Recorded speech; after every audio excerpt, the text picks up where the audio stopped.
सभी राज्यों और केंद्र शासित प्रदेशों के वन और पर्यावरण मंत्रियों की कॉन्फ्रेंस के उद्घाटन सत्र में हमारी बेश वर्चुअल माध्यम से उपस्थित विश्व की सबसे ऊंची प्रतिमा स्टैच्यू ऑफ यूनिटी की अनमोल भेंट देने वाले आदरणीय प्रधानमंत्री श्री नरेंद्र भाई मोदी साहब, केंद्रीय पर्यावरण एवं मंत्री श्री भूपेंद्र जी यादव, केंद्रीय राज्य मंत्री श्री अश्विनी जी चौबे, नीति आयोग के सीईओ श्री परमेश्वरन जी, यहाँ उपस्थित सभी राज्यों के वन मंत्री जी और सभी अधिकारीगण, प्रेस मीडिया के मित्रों, आप सभी को मेरा नमस्कार।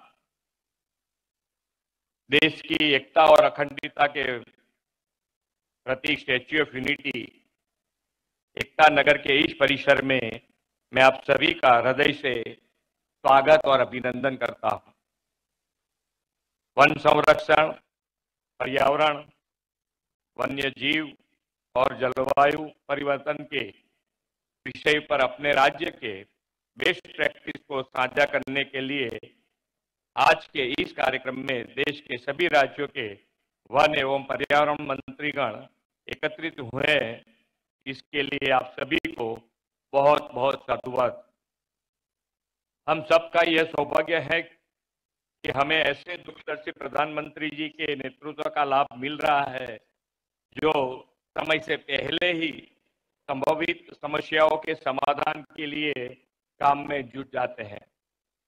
वन के संरक्षण के उपाय की बात हो, क्लाइमेट चेंज की चुनौतियों की बात हो या फिर पर्यावरण की सुरक्षा के लिए बिन परंपरागत ऊर्जा का विषय हो, प्रधानमंत्री जी ने पर्यावरण सुरक्षा के विषय को हमेशा प्राथमिकता दी है।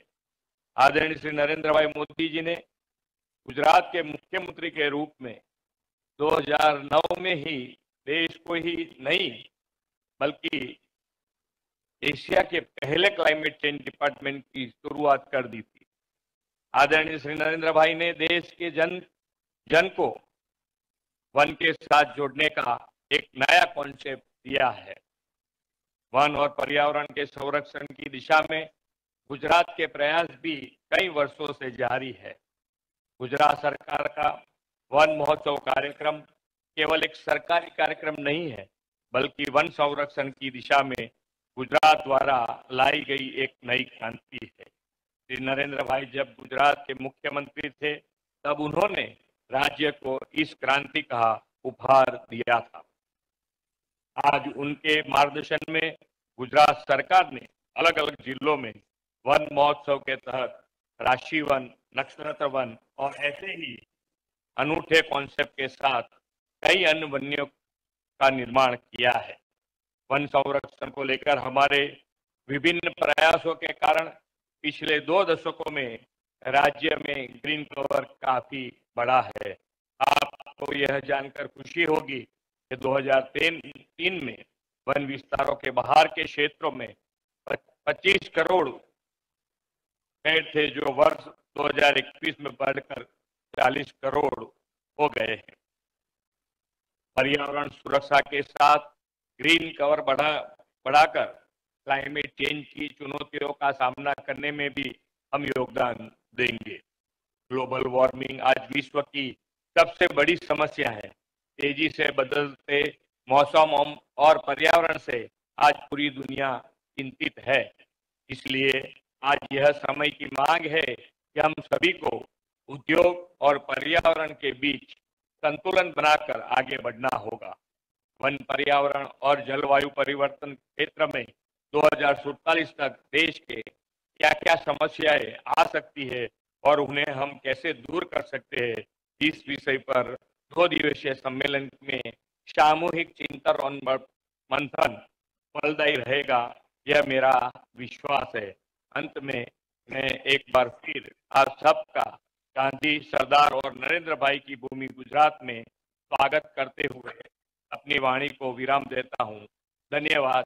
भारत माता की जय। वंदे मातरम। जय जय गरवी गुजरात। धन्यवाद माननीय मुख्यमंत्री महोदय श्री भूपेंद्र भाई पटेल आपका। और अब आमंत्रित करते हैं पर्यावरण, वन व जलवायु परिवर्तन मंत्रालय, भारत सरकार के माननीय मंत्री महोदय श्री भूपेंद्र यादव जी को आपके स्वागत उद्बोधन के लिए।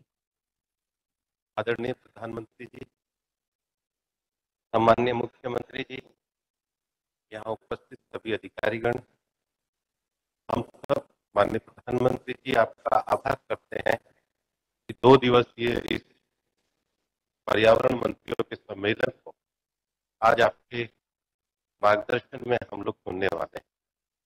माननीय प्रधानमंत्री जी, एकता नगर में आकर के आज सभी पर्यावरण मंत्री एक बड़े सुखद अनुभूति कर रहे हैं। विशेष रूप से सरदार पटेल की विशाल प्रतिमा के सामने यह जो देश के पर्यावरणीय विकास का एक विशेष शिल्प और स्थापत्य के साथ साथ विकास का ये जो दर्शन है, इसको देखकर तभी मैं मंत्री और अधिकारीगण कल से ही ये विश्वास व्यक्त कर रहे हैं कि निश्चित रूप से एक भारत श्रेष्ठ भारत की सबसे अच्छी परिकल्पना है। माननीय प्रधानमंत्री जी, ग्लासगो में आपने पूरी दुनिया को मिशन लाइफ का जो विजन दिया था, उसके ऊपर आने वाले सत्र में नेशनल एक्शन प्लान और स्टेट एक्शन प्लान और इसके साथ नीति आयोग के जो हमारे कार्यकारी अधिकारी हैं, उनके द्वारा मिशन लाइफ का एक पूरा चर्चा सत्र किया जाने वाला है। उसके साथ ही साथ आपने जो प्लास्टिक बैन का विषय किया है और दुनिया की एनवायरमेंट असेंबली में इस विषय को जब उठाया गया तो भारत ने उस संबंध में पर्याप्त कदम उठाए हैं, उसके ऊपर भी पूरी चर्चा इस सत्र में करने वाले हैं। माननीय प्रधानमंत्री जी, देश में अभी कुछ ही दिनों पहले जो आपके नेतृत्व और मार्गदर्शन से चीतों को पुनर्स्थापित करके हमने इकोलॉजिकल रॉन्ग को इकोलॉजिकल हार्मनी से देश की ओर लेके गए हैं, उस दृष्टि से वाइल्ड लाइफ के विषय में, बायोडायवर्सिटी के विषय में और उसके साथ ही साथ वेटलैंड को प्रिजर्व करने के विषय में भी सम्मेलन में चर्चा होने वाली है। हमें बताते हुए बड़ी खुशी है कि आपके नेतृत्व में भारत की 75 वेटलैंड को रामसर साइट का दर्जा मिला है। माननीय प्रधानमंत्री जी, वायु प्रदूषण पे जो आपकी चिंता रहती है, उसके सत्र के साथ ही साथ देश में फॉरेस्ट्री के माध्यम से हम किस प्रकार से एग्रो फॉरेस्ट्री को विकसित करें, ये विषय भी यहाँ पे चर्चा में रहने वाला है। इसके साथ ही साथ सरदार पटेल जी की इस प्रतिमा के दर्शन और यहाँ का जो प्राकृतिक और जो नैसर्गिक सौंदर्य है, उसके लिए प्राकृतिक भ्रमण का भी एक कार्यक्रम का आयोजन किया है। एक टीम के रूप में हम काम करते हुए आत्मनिर्भर भारत के आपके दृष्टिकोण में हम अपना कोई योगदान दे सके, इसी अपेक्षा के साथ हम इस 2 दिवसीय सम्मेलन का आयोजन कर रहे हैं। मैं आपसे आग्रह करता हूं कि आपका ये संबोधन हमारे 2 दिवसीय इस सम्मेलन के लिए प्रेरणा का काम करेगा। मैं आग्रह करता हूं, आप अपना संबोधन दें। माननीय, धन्यवाद।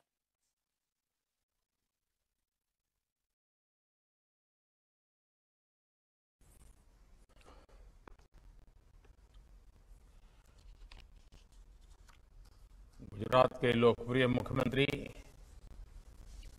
श्रीमान भूपेंद्र भाई, केंद्रीय मंत्रिमंडल के मेरे सहयोगी भूपेंद्र यादव जी, अश्विनी चौबे जी, राज्यों से पधारे हुए सारे सभी मंत्रीगण, केंद्र और राज्य सरकार के सभी अधिकारीगण, अन्य महानुभाव, देवी और सज्जनों, आप सभी का इस राष्ट्रीय सम्मेलन में और विशेष करके एकता नगर में स्वागत है, अभिनंदन है। एकता नगर में ये राष्ट्रीय कॉन्फ्रेंस अपने आप में मैं महत्वपूर्ण मानता हूं। अगर हम वन की बात करें, हमारे आदिवासी भाई बहनों की बात करें, हम वाइल्ड लाइफ की बात करें, हम जल संरक्षण की चर्चा करें,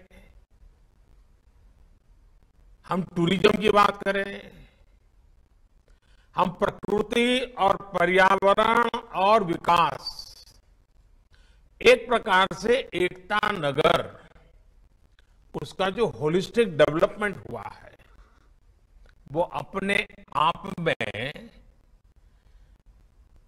ये संदेश देता है, विश्वास पैदा करता है कि वन और पर्यावरण के क्षेत्र के लिए आज एकता नगर एक तीर्थ क्षेत्र बन गया है।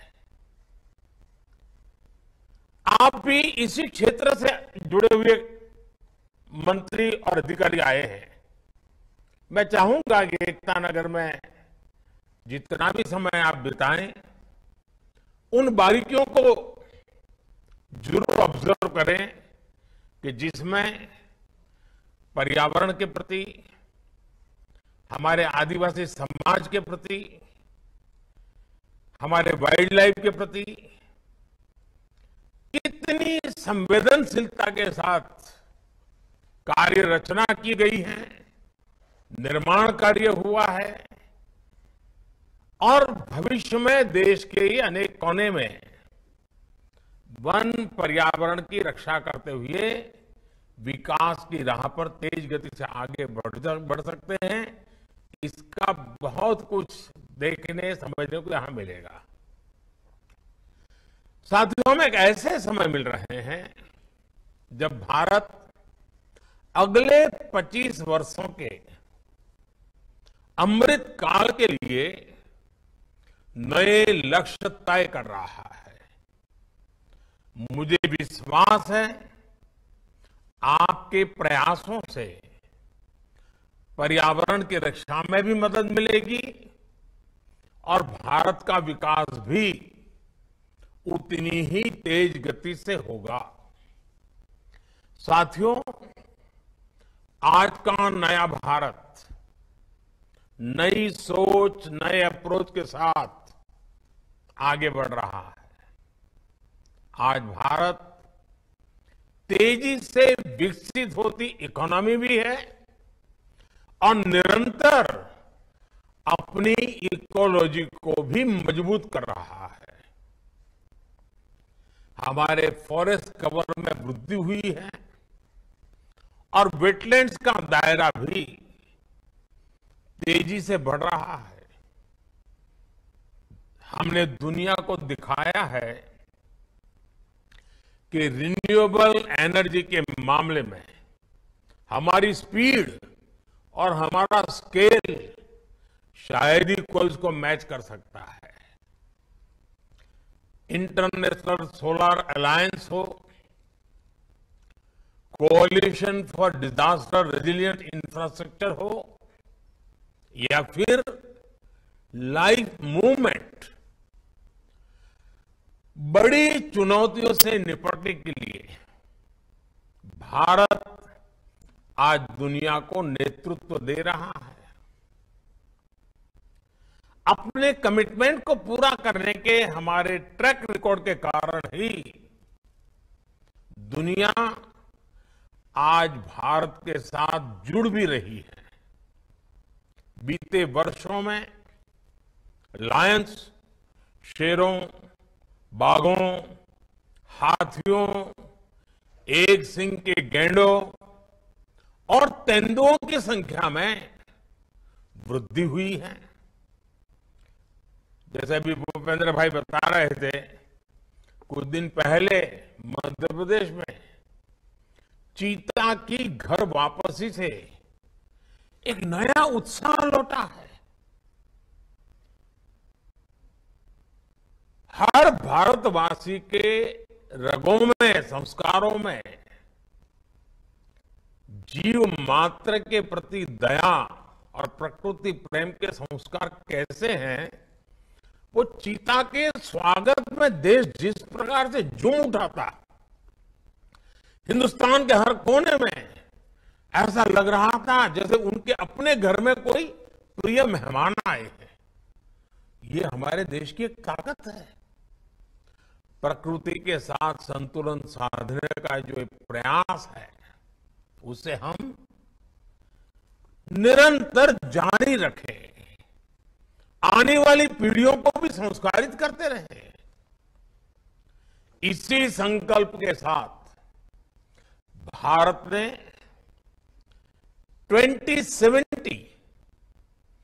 2017 तक, यानी अभी हमारे पास करीब करीब 5 दशक है, नेट जीरो का टारगेट रखा है।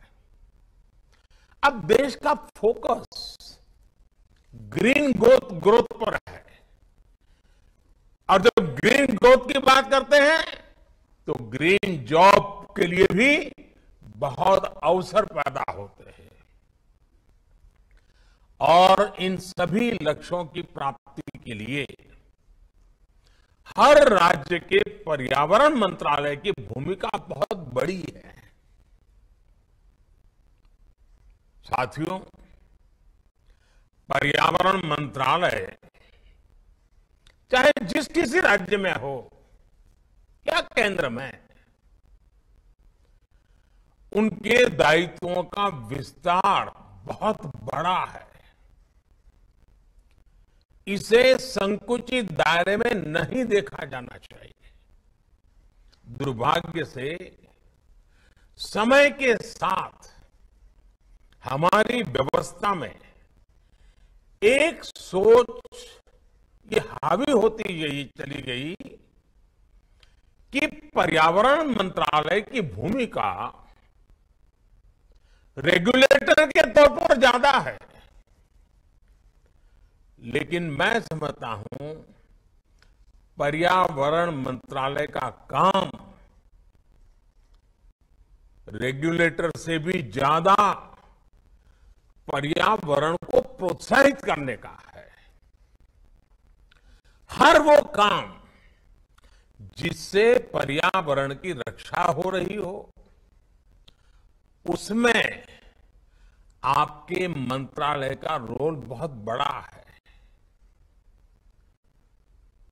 अब जैसे सर्कुलर इकोनॉमी का विषय है, सर्कुलर इकोनॉमी हमारी परंपरा का हिस्सा रही है। भारत के लोगों को सर्कुलर इकोनॉमी सिखानी पड़े ऐसा नहीं है। हम कभी प्रकृति के शोषक नहीं रहे, सदैव प्रकृति के पोषक रहे हैं।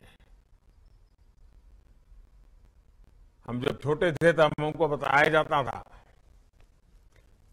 कि महात्मा गांधी जब पिछली शताब्दी के प्रारंभ में साबरमती आश्रम में रहते थे, और उस जमाने में तो साबरमती नदी लबालब भरी रहती थी, भरपूर पानी रहता था।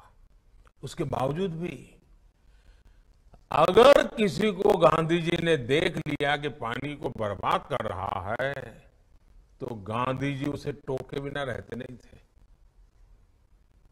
इतना पानी सामने होना था, फिर भी पानी बर्बाद नहीं होने देते थे। आज कितने ही घरों में, आप में से शायद हर कोई को पता होगा, हर एक के घर में होगा, अनेक घर ऐसे हैं, कपड़े हो, अखबार हो, और भी छोटी मोटी चीजें हो, हर चीज को हमारे यहां रीयूज किया जाता है, रिसाइकल किया जाता है, और जब तक उसका बिल्कुल समाप्ति न हो जाए तब तक हम उपयोग करते रहते। अपने परिवारों का संस्कार है, और ये कोई कंजूसी नहीं है, ये प्रकृति के प्रति सजगता है, संवेदना है।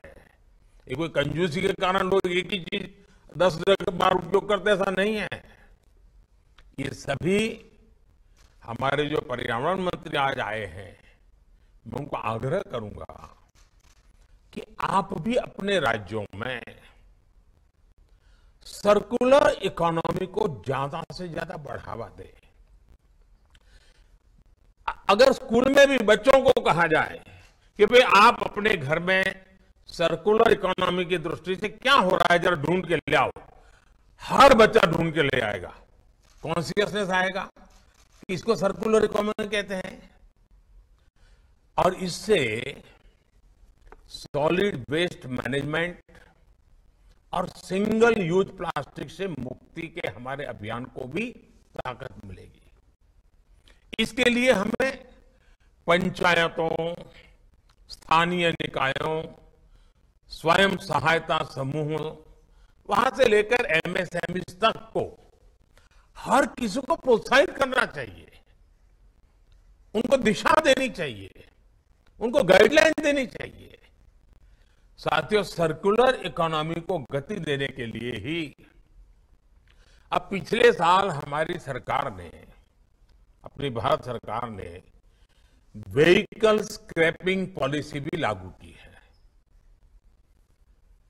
अब क्या राज्यों में ये व्हीकल स्क्रैपिंग पॉलिसी को लाभ उठाने के लिए कोई रोड मैप बना क्या? उसके लिए जो प्राइवेट पार्टियों का इन्वेस्टमेंट चाहिए, उनको जमीन चाहिए ताकि स्क्रैपिंग को इंप्लीमेंट करने के लिए काम आए। उसी प्रकार से जैसे मैंने भारत सरकार को सूचना दी कि स्क्रैपिंग पॉलिसी को हमें बहुत गति देनी है, तो हमें पहले भारत सरकार के जितने व्हीकल हैं जो अपनी उम्र पार कर चुके हैं, जो किलोमीटर पार कर चुके हैं, उनको स्क्रैपिंग में सबसे पहले लाओ ताकि उद्योग चालू हो जाए। क्या राज्यों में भी पर्यावरण मंत्रालय अपने राज्य को सेंसिटाइज करे कि भाई आपके राज्य में जितने व्हीकल्स होंगे उसको स्क्रैपिंग पॉलिसी में सबसे पहले हम शुरू कर लें, स्क्रैपिंग करने वालों को बुला लें, और फिर उसके कारण नई गाड़ियां भी आएगी, फ्यूल भी बचेगा। एक प्रकार से हम बहुत बड़ी मदद कर सकते हैं। लेकिन नीति अगर भारत सरकार ने बनी पड़ी रही है तो परिणाम नहीं आएगा। देखिए, सभी पर्यावरण मंत्रालयों को देश की बायोफ्यूल पॉलिसी पर भी तेजी से काम करने की आवश्यकता है। अब देखिए, बायोफ्यूल में हम कितनी तेजी से आगे बढ़ रहे हैं, लेकिन अगर राज्यों का भी ये कार्यक्रम बन जाए, राज्य तय करे कि हमारे राज्य के जितने व्हीकल हैं उसमें हम सबसे ज्यादा बायोफ्यूल ब्लेंडिंग करके ही व्हीकल चलाएंगे, देश में कंपटीशन का माहौल बनेगा। देखिए, पर्यावरण मंत्रालय को इस पॉलिसी को ओन करना होगा, उससे ग्राउंड पर मजबूती से ले जाना होगा। इथेनॉल ब्लेंडिंग के नए रिकॉर्ड आज भारत बना रहा है। अगर राज्य भी इसके साथ जुड़ जाए तो हम कितनी तेजी से बढ़ सकते हैं। मेरा तो सुझाव ये भी होगा कि हम इथेनॉल उत्पादन और इथेनॉल ब्लेंडिंग राज्यों के बीच में स्पर्धा हो, साल में एक बार उनको सर्टिफाई किया जाए कि कौन राज्य, और इसके कारण हमारे किसानों को बहुत मदद मिलेगी। खेत का जो वेस्ट है वो भी इनकम देना शुरू कर देगा। हमें इस हेल्दी कंपटीशन को बढ़ावा देना है। ये तंदुरुस्त स्पर्धा राज्यों के बीच, शहरों के बीच होती रहनी चाहिए। देखिएगा, इससे पर्यावरण की रक्षा के हमारे संकल्प को जन भागीदारी की ताकत मिल जाएगी, और जो चीज आज हमें रुकावट लगती है वो हमारे लिए नई क्षितिजों को पार करने का एक बहुत बड़ा माध्यम बन जाएगी। अब देखिए, हम सब ने अनुभव किया है कि एलईडी बल्ब बिजली बचाता है, कार्बन एमिशन बचाता है, पैसे बचाता है। क्या हमारा पर्यावरण मंत्रालय, हमारा राज्य का बिजली मंत्रालय, हमारा राज्य का अर्बन मंत्रालय लगातार बैठ करके मॉनिटर करे कि भाई एलईडी बल्ब हर स्ट्रीट लाइट पर लगा है कि नहीं लगा है, हर सरकारी दफ्तरों में एलईडी बल्ब लगा है कि नहीं लगा है, एलईडी का जो सारा मूवमेंट चला है जो इतनी बचत करता है, पैसे बचाता है, एनवायरमेंट की भी सेवा करता है। आप इसको लीड कर सकते हैं, आपका डिपार्टमेंट लीड कर सकता है। उसी प्रकार से हमें हमारे संसाधनों को भी बचाना है। अब पानी, हर कोई कहता है पानी को बचाना ये बहुत बड़ा काम है। अभी जो हमने आजादी का अमृत महोत्सव में 75-75 अमृत सरोवर बनाने के लिए कहा है। क्या पर्यावरण मंत्रालय, वन विभाग इसको लीड कर रहा है क्या? जल संरक्षण का बल दे रहा है क्या? उसी प्रकार से पर्यावरण मंत्रालय और एग्रीकल्चर मिनिस्ट्री मिलकर के भाई ड्रिप इरिगेशन, टपक सिंचाई, माइक्रो इरिगेशन, उस पर बल देता है क्या? यानी पर्यावरण मंत्रालय ऐसा है कि जो हर मंत्रालय को दिशा दे सकता है, गति दे सकता है, प्रेरणा दे सकता है और परिणाम ले सकता है। आजकल हम देखते हैं कि कभी जिन राज्यों में पानी की बहुलता थी, ग्राउंड वाटर ऊपर रहता था, वहां आज पानी के लिए बहुत बड़ा जंग करना पड़ रहा है। पानी की किल्लत है, 1000, 1200 फीट नीचे जाना पड़ रहा है। साथियों, ये चुनौती सिर्फ पानी से जुड़े विभाग की नहीं है, बल्कि पर्यावरण विभाग को भी उसे इतना ही बड़ी चुनौती समझना चाहिए। आजकल आप देख रहे हैं कि देश के हर जिले में, जैसा मैंने आपको कहा, अमृत सरोवर का अभियान चल रहा है। अब अमृत सरोवर वाटर सिक्योरिटी के साथ ही एनवायरमेंट सिक्योरिटी से भी जुड़ा हुआ है।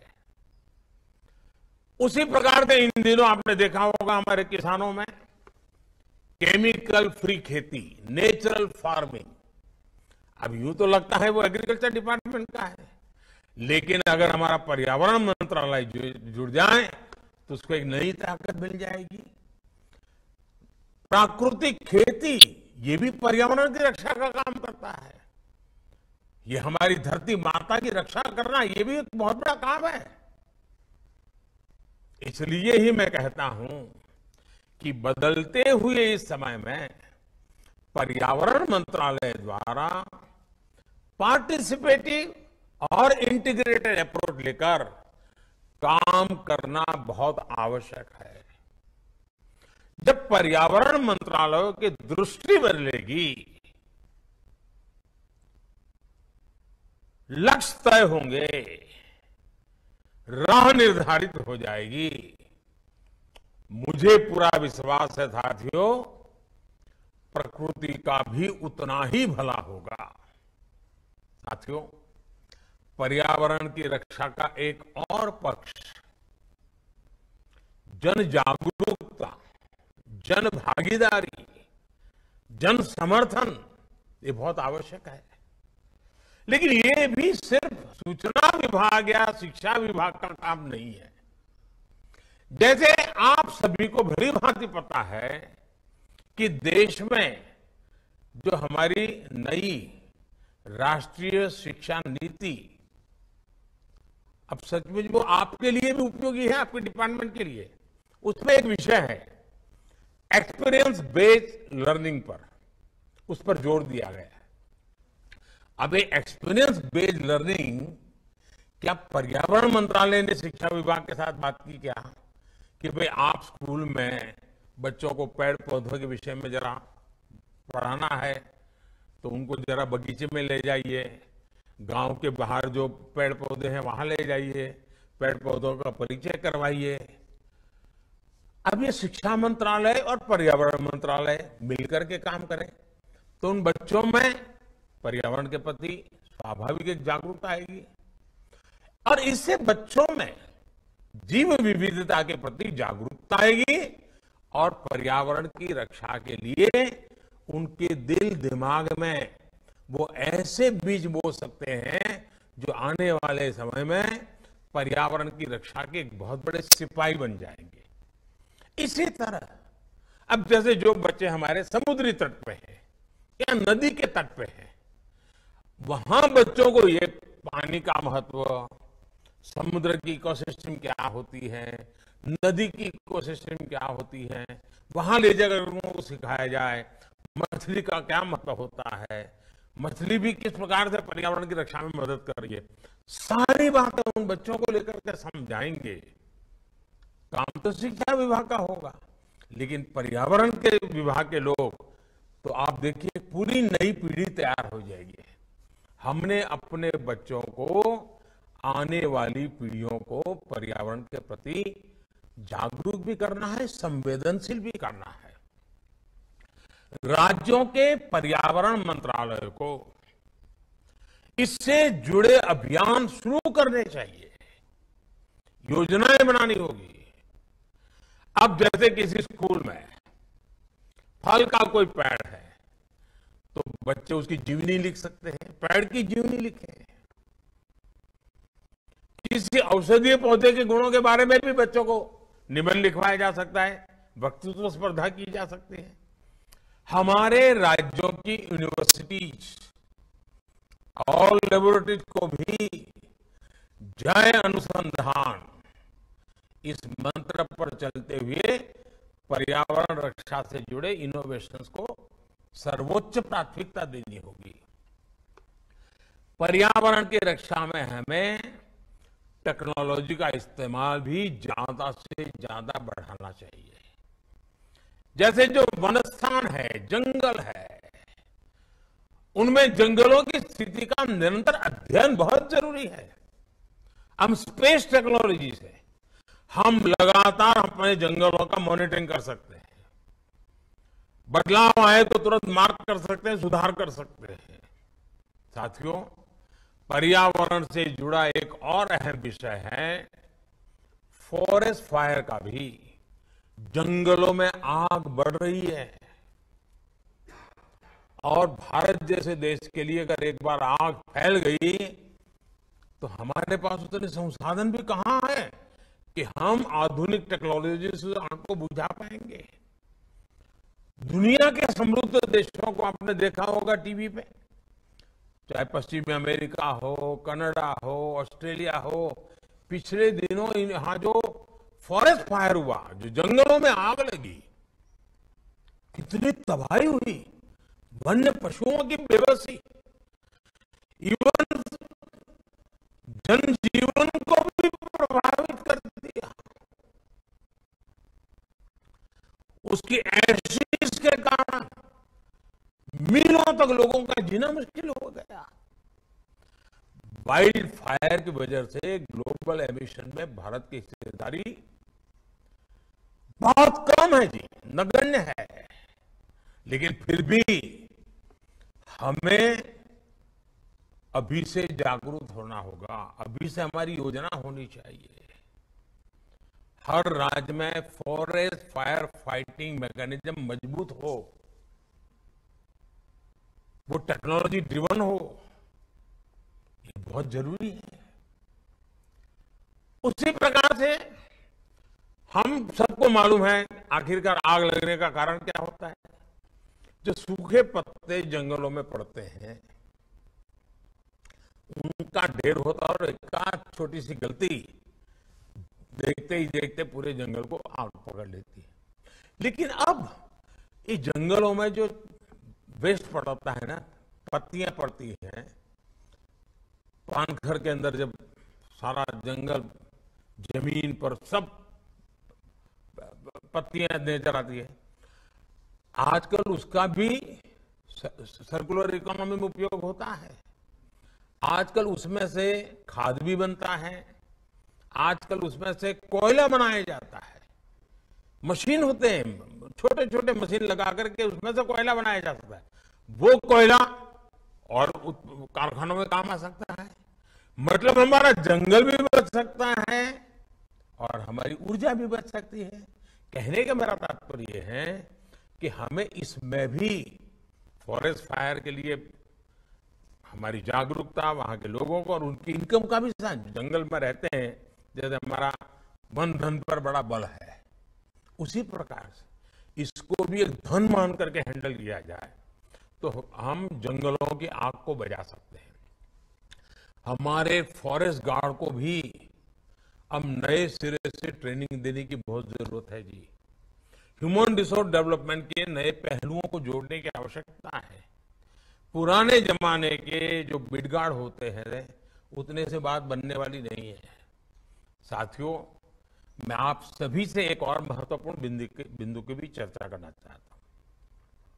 आप भली भांति जानते हैं कि आधुनिक इंफ्रास्ट्रक्चर के बिना देश का विकास, देशवासियों के जीवन स्तर को सुधारने का प्रयास सफल नहीं हो सकता। लेकिन हमने देखा है कि एनवायरमेंट क्लियरेंस के नाम पर देश में आधुनिक इंफ्रास्ट्रक्चर के निर्माण को कैसे उलझाया जाता था। आप जिस जगह पे बैठे हैं ना, ये एकता नगर में, ये हमारी आंखें खोलने वाला उदाहरण है। कैसे अर्बन नक्सलों ने, विकास विरोधियों ने इस इतने बड़े प्रकल्प को, सरदार सरोवर डैम को रोक के रखा था। आपको जानकर के हैरानी होगी साथियों, ये जो सरदार सरोवर डैम एकता नगर में आप बैठे हैं ना, इतना बड़ा जलाशय देखा होगा आपने, इसका शिलान्यास देश आजाद होने के तुरंत बाद किया गया था। सरदार वल्लभ भाई पटेल ने बहुत बड़ी भूमिका निभाई थी। पंडित नेहरू ने शिलान्यास किया था। लेकिन सारे अर्बन नक्सल मैदान में आ गए, दुनिया के लोग आ गए, अपप्रचार किया, ऐसा ये पर्यावरण विरोधी है, यही अभियान चलाया और बार बार उसको रोका गया। जो काम की शुरुआत नेहरू जी ने की थी, वो काम पूरा हुआ मेरा आने के बाद। बताइए कितना देश का पैसा बर्बाद हो गया। और आज वही एकता नगर पर्यावरण का तीर्थ क्षेत्र बन गया। मतलब कितना झूठ चलाया था। और ये अर्बन नक्सल आज भी चुप नहीं है, आज भी उनके खेल खेल रहे हैं। उनके झूठ पकड़े गए, वो भी स्वीकार करने को तैयार नहीं है। अब उनको राजनीतिक समर्थन मिल जाता है कुछ लोगों का। साथियों, भारत में विकास को रोकने के लिए कई ग्लोबल इंस्टीट्यूशन भी, कई फाउंडेशन भी ऐसे बड़े पसंद आने वाले विषय पकड़ करके तूफान खड़ा कर देते हैं और ये हमारे अर्बन नक्सल उसको माथे पर लेकर के नाचते रहते हैं और हमारी यहां रुकावट आ जाती है।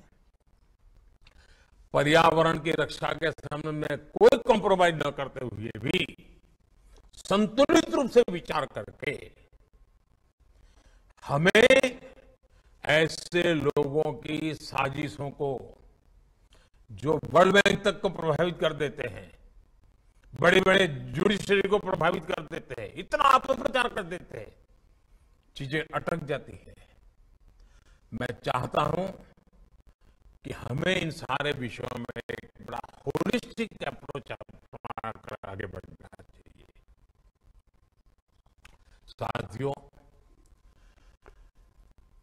हमारा प्रयास होना चाहिए कि बेवजह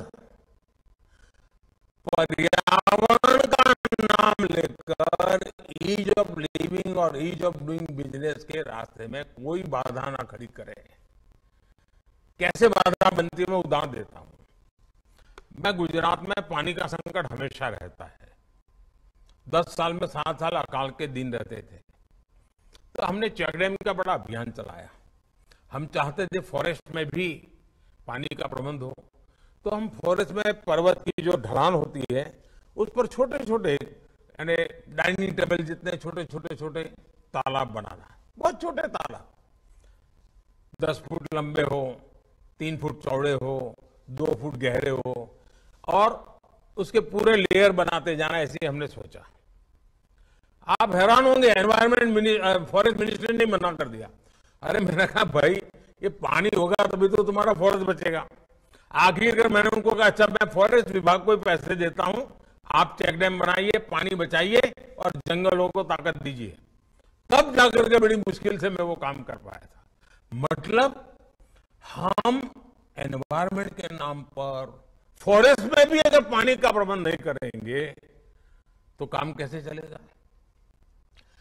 साथियों, हमें याद रखना है कि जितनी तेजी से एनवायरमेंट क्लियरेंस मिलेगी उतना ही तेजी से विकास हो, और कॉम्प्रोमाइज किए बिना ये हो सकता है। मुझे बताया गया है, आप सभी राज्यों के लोग बैठे हैं, आज की तारीख में एनवायरमेंट क्लियरेंस के 6000 से ज्यादा का आपके मंत्रालयों में पेंडिंग पड़े हुए हैं। इसी तरह फॉरेस्ट क्लियरेंस के भी करीब करीब 6,500 प्रोजेक्ट, उनकी एप्लीकेशन आपके टेबलों पर लटकी पड़ी हुई है। क्या साथियों, आज के आधुनिक युग में, अच्छा वो भी 3 महीने के बाद क्लियरेंस मिलेगा, 6, तो कारण कुछ और है। हमें बिल्कुल कोई पैरामीटर तय करने चाहिए, निष्पक्ष भाव से करना चाहिए और पर्यावरण की रक्षा करते हुए क्लियरेंस में देने में गति लानी चाहिए। हमने रुकावट नहीं बनना चाहिए। आप अंदाजा लगा सकते हैं, पेंडेंसी की वजह से हमारे प्रोजेक्ट लोगों को फायदा नहीं होता है, खर्च भी बढ़ जाता है, समस्याएं बढ़ जाती हैं। हमें कोशिश करनी चाहिए पेंडेंसी कम से कम हो और जेन्युइन केस में ही पेंडेंसी हो, तेजी से क्लियरेंस मिले। इसे लेकर हमें एक वर्क एनवायरनमेंट को भी बदलने की जरूरत है। जो एनवायरनमेंट रक्षा की हम बात करते हैं ना, तो वर्क एनवायरनमेंट भी बदलना पड़ेगा। मैंने अक्सर देखा है कि जिस प्रोजेक्ट को लंबे समय से एनवायरनमेंट क्लियरेंस नहीं मिल रही है, फॉरेस्ट क्लियरेंस नहीं मिल रही है, तो मैंने देखा है कि राज्य सरकारें मुझे चिट्ठियां लिखती है। कभी भारत सरकार के डिपार्टमेंट मुझे चिट्ठियां लिखते हैं कि फलाने राज्य में अटका हुआ है, कोई राज्य वाला कहता है भारत सरकार में अटका हुआ है। मैं उन ऐसे प्रोजेक्ट को प्रगति के अंदर लाता हूं और मैं हैरान हूं, जैसा ही वो प्रगति में आ जाता है, फटाफट राज्यों में भी केंद्र में भी क्लियरेंस शुरू हो जाता है। मतलब अगर एनवायरनमेंट के इश्यू होते तो क्लियरेंस नहीं होता। तो कोई न कोई ऐसी बातें हैं, ढीलापन है, वर्क कल्चर ऐसा है जिसके कारण हमारी गड़बड़ हो रही है। और इसलिए मैं आपसे आग्रह करूंगा कि हमें सबने मिलकर के, चाहे केंद्र हो या राज्य हो या स्थानीय स्वराज्य हो, ये डिपार्टमेंट हो आज वो डिपार्टमेंट हो, मिलकर के काम करेंगे तो ऐसी कोई रुकावटें नहीं आएगी। अब आप देखते हैं टेक्नोलॉजी का उपयोग हो रहा है। परिवेश पोर्टल आप सबने देखा होगा। परिवेश पोर्टल पर्यावरण से जुड़े सभी तरह के क्लियरेंस के लिए सिंगल विंडो माध्यम बना है। ये ट्रांसपेरेंट भी है और इससे अप्रूवल के लिए होने वाली भागदौड़ भी कम हो रही है। 8 साल पहले तक एनवायरमेंट क्लियरेंस में जहां 600 से ज्यादा दिन लग जाते थे, याद रखो दोस्तों, पहले 600 दिन से ज्यादा समय लग जाता था क्लियरेंस में। आज टेक्नोलॉजी की मदद से उससे ज्यादा अच्छे ढंग से, साइंटिफिक तरीके से काम होता है और सिर्फ 75 दिन के अंदर काम पूरा हो जाता है। पर्यावरण स्वीकृति देने में हम नियमों का भी ध्यान रखते हैं और उन क्षेत्रों के लोगों के विकास को भी प्राथमिकता देते हैं। यानी ये इकोनॉमी और इकोलॉजी दोनों के लिए विन विन सिचुएशन होती है। आपको मैं एक और उदाहरण देता हूं। अभी कुछ सप्ताह पहले ही केंद्र सरकार ने दिल्ली में प्रगति मैदान टनल को देश को समर्पित किया है। इस टनल की वजह से दिल्ली के लोगों की जाम में फंसने की परेशानी कम हुई है। प्रगति मैदान टनल हर साल 55 लाख लीटर से ज्यादा ईंधन बचाने में भी मदद करेगी। अब ये पर्यावरण की रक्षा है। इससे हर साल करीब करीब 13,000 टन कार्बन एमिशन कम होगा। एक्सपर्ट्स कहते हैं कि इतने कार्बन एमिशन को कम करने के लिए हमें 6 लाख से ज्यादा पेड़ की जरूरत पड़ती। यानी डेवलपमेंट के उस काम ने पर्यावरण की भी रक्षा की। यानी फ्लाईओवर हो, सड़कें हो, एक्सप्रेसवे हो, रेलवे प्रोजेक्ट्स हो, इनका निर्माण कार्बन एमिशन कम करने में उतनी ही मदद करता है। क्लियरेंस के समय हमें इस एंगल को नजरअंदाज नहीं करना चाहिए। साथियों, पीएम गति शक्ति नेशनल मास्टर प्लान, इसके लागू होने के बाद से इंफ्रास्ट्रक्चर के प्रोजेक्ट्स में तालमेल बहुत बढ़ गया है और राज्य भी इससे बड़े खुश है। राज्य बहुत बढ़ चढ़ करके इसको फायदा उठा रहे हैं। उसके कारण प्रोजेक्ट्स में तेजी आई है। पीएम गति शक्ति नेशनल मास्टर प्लान पर्यावरण की रक्षा की भी अभूतपूर्व मदद कर रहा है। हमें यह भी देखना होगा कि जब भी राज्य में किसी इंफ्रास्ट्रक्चर का निर्माण हो, अब ये हमें क्लाइमेट के कारण जो समस्याएं आ रही है हम देख रहे हैं, इसका मतलब ऐसी समस्याओं में टिका रहे वैसा इंफ्रास्ट्रक्चर बनाना पड़ेगा। डिजास्टर रेजिलिएंट होना चाहिए। हमें क्लाइमेट से जुड़ी चुनौतियों का सामना करते हुए अर्थव्यवस्था के हर उभरते हुए सेक्टर का सही इस्तेमाल करना है।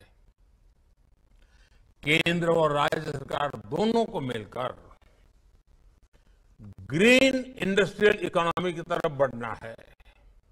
साथियों, मुझे विश्वास है इन 2 दिनों में आप पर्यावरण रक्षा के भारत के प्रयासों को और अधिक सशक्त करेंगे।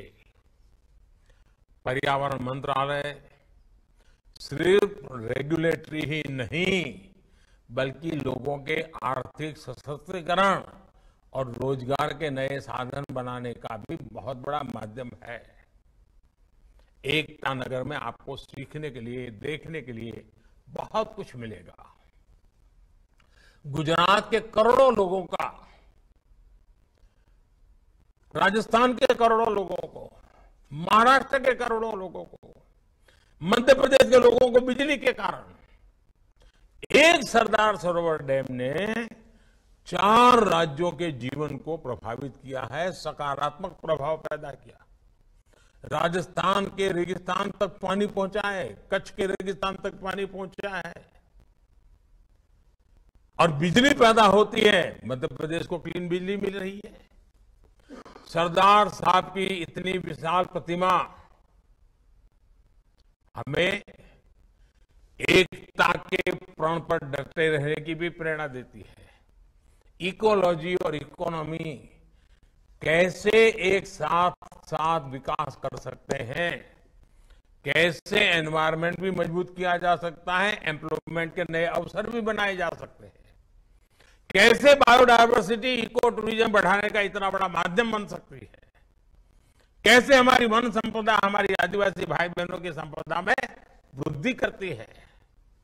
इन सारी बातों का उत्तर, सारे प्रश्नों का समाधान इस केवड़िया में, एकता नगर में आप सबको एक साथ नजर आता है।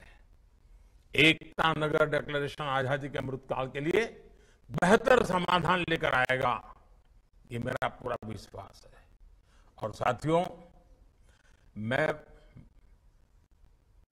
भारत सरकार के मंत्रालय के सभी अधिकारियों को और मंत्री महोदय को बधाई देता हूं कि उन्होंने इस कार्यक्रम की रचना की। मेरा आपसे आग्रह है, जो लेक्चर्स होंगे, जो चर्चाएं होगी, उसका अपना महत्व होता ही है, लेकिन सबसे ज्यादा महत्व आप जो 2 दिन साथ रहेंगे ना, एक दूसरे के अनुभव जानेंगे। हर राज्य ने कुछ न कुछ अच्छे प्रयोग किए होंगे, अच्छे इनिशिएटिव लिए होंगे। जब अपने साथियों से, अन्य राज्यों से आपका परिचय बढ़ेगा, उनसे बातें करोगे, तो आपको भी नए नए आइडियाज मिलेंगे, आपको भी नई नई बातें औरों को बताने का मौका मिलेगा। यानी ये 2 दिन अपने आप में एक बहुत बड़ा प्रेरणा का कारण बन जाएंगे। आप स्वयं ही दूसरे की प्रेरणा बनेंगे, आपके साथी आपकी प्रेरणा बनेंगे। इस वातावरण को लेकर के ये 2 दिवसीय मंथन